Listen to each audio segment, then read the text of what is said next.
2012 is the fall's most anticipated blockbuster, a big budget film, and we're talking to Marc Weigert, co-producer and co-visual effects supervisor on this film.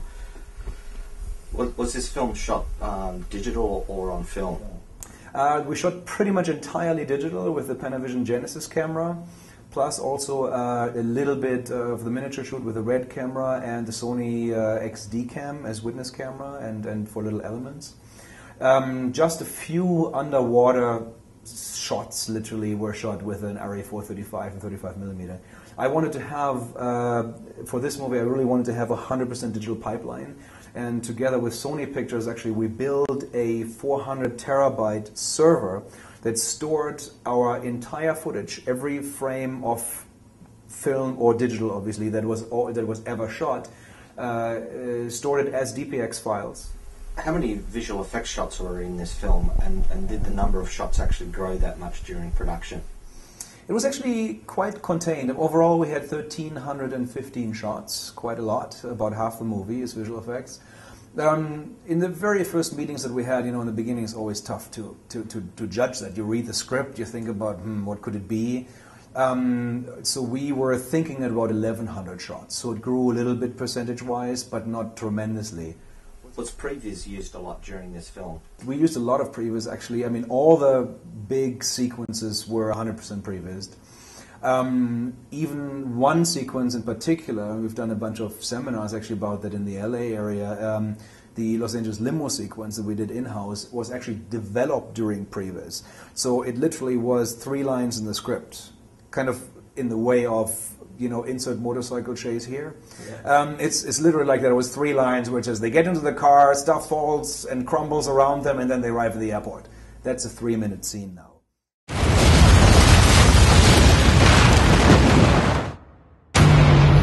Gotta get to Santa Monica Airport. Take the freeway. It'll be half the time.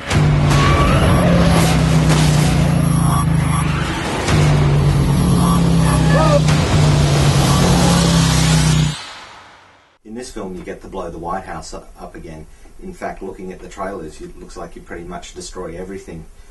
Does CG destruction actually give you the same satisfaction as really blowing stuff up? On the fun side, yeah. It's a lot more fun to blow up the real thing, or in this case, a huge miniature like we did at Independence Day.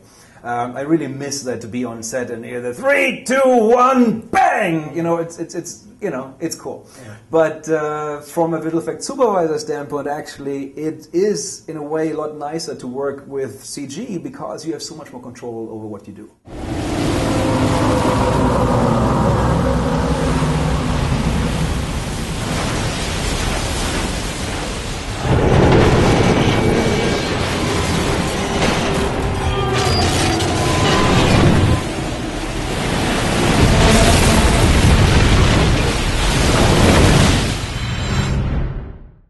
Did miniatures still play a role in 2012? Yeah, unfortunately, miniatures did not play a big role at all. I mean, we literally had 2 miniatures in the entire movie, one of which was only a black box miniature, so not even a real textured one that we used for a gas station explosion. The other one was just the tip of the Eiffel Tower in the Las Vegas sequence. How long were you shooting for, and how long was the post-production process? We had about 102 shooting days, so it's quite long in Vancouver, Canada. We were actually only the last week was shot in Los Angeles. So we were there for pretty much a little bit over 5 months. We had 4 months of pre-production, and then altogether the production was about 16 months. So what does that do? 5, 9. So we had another 7 months then of post-production actually. Do you think blending of previs and post-production is a good thing? I think it's a good thing that this blends more together. I think the whole paradigm that we used to have of pre-production, shoot, and post-production doesn't really work anymore today. And I also think that we have to rethink a lot of things that we're doing still in the way we've been doing it for the last 100 years. And I think we really need to look into the future and do things differently because things have changed a lot.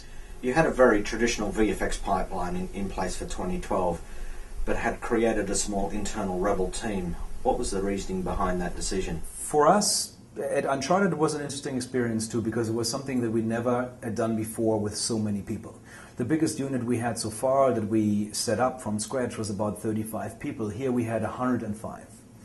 So obviously that is a learning experience in itself, but also what happens if you have so many people, you have to have a fairly rigid pipeline of how things have to work, otherwise it's all just a big mess.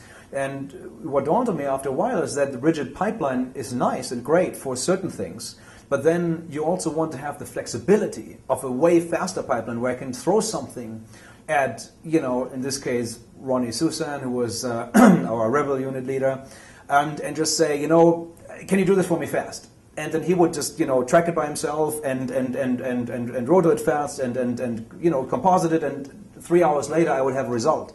That's impossible if you have a rigid pipeline, that is made for 100 people. And that's also, I think, what a problem is for many of the big visual effects houses.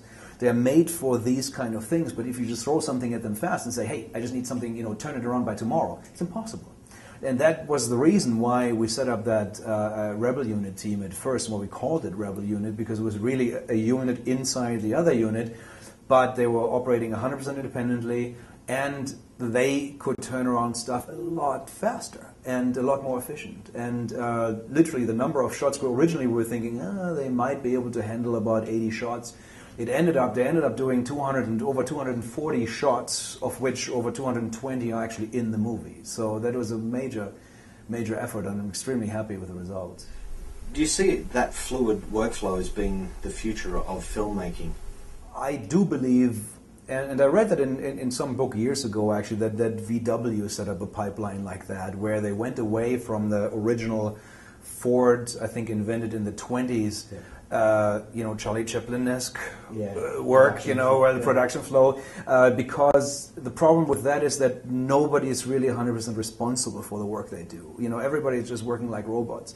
And with this, I do believe that smaller teams that are being made responsible for something have a lot higher efficiency, because literally, you as an artist are working on something that's not just the third little pebble on the left, or I did the lighting for the third building in the distance there, but I made this shot. So if you have a team of, let's say, 5-6 artists or so, you have a compositor, you have whatever, an effects artist, a 3D tracker, I don't know what. And you put those together and you give them, a small sequence of, 10, 15 shots or so, and make them responsible for it. I really do believe that is the best way to go, and I really would like to also test that concept more in the future and apply it. Did you spend much time in front of Generation yourself? Not that much. I didn't have to. That's nice, because Ronnie and Ryan, who were doing the Rebel Unit, literally used it every day and were doing all their management and all their organization themselves on it, which is fantastic, without any strain for them, because there's nothing worse if a compositor also has to spend a lot of time just managing his own stuff. They just did it really effortlessly with this.